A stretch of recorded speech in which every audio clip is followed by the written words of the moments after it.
Denver, Aqib Talib is bummed out, although not nearly as much as Eli Manning.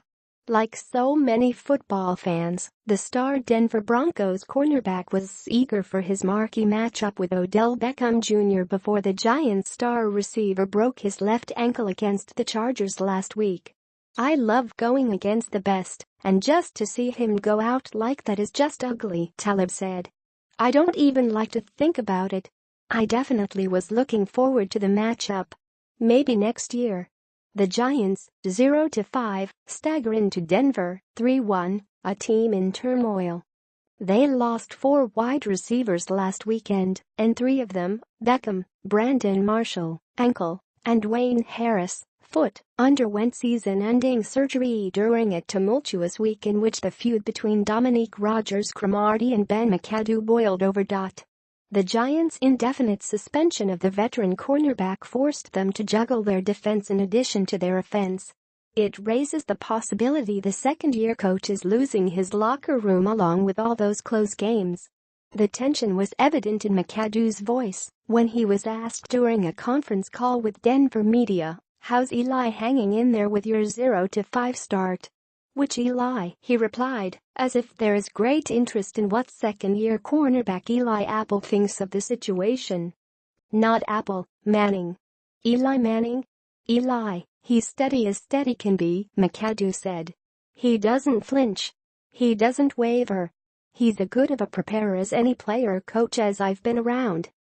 He's dialed in each and every week. He never blinks." Manning spent the week getting Tavares King, Travis Rudolph and Ed Egan up to speed. "The good thing is most of them were here during training camp," Manning said. "When you start getting brand new guys who are new to the system, that's when it's tough." Manning will likely lean more on running backs Paul Perkins and Shane Vereen anyway, along with rookie tight end Evan Ingram, who leads the team in receptions. Here are some other subplots to the primetime matchup that looks so much like a mismatch. Secondary issues. DRC's suspension means the defense is dealing with plenty of changes too. The 31-year-old started the last 2 games, and he plays the slot on passing downs. Apple and Janoris Jenkins will start, and expect Ross Cockrell to move into the slot. Michael Hunter, inactive the last 2 games, probably will play. If not, the Giants promoted Don Dion from the practice squad Thursday. New York has intercepted 1 pass all season. Safety Darian Thompson had it last week. Overlooking underdogs, the Broncos were also prohibitive favorites in Week 3 when they lost at Buffalo, so Von Miller said there's no chance they take the winless Giants lightly. "They still have Eli Manning," Miller said. "Eli can bust the game open at any given time." So can Miller, who insisted he's not exactly salivating over the prospect of facing struggling left tackle Ereck Flowers. "No, I lick my chops every week," Miller said. "It doesn't matter who we're playing. That's my job. It doesn't matter who they line up out there, I'm coming with it."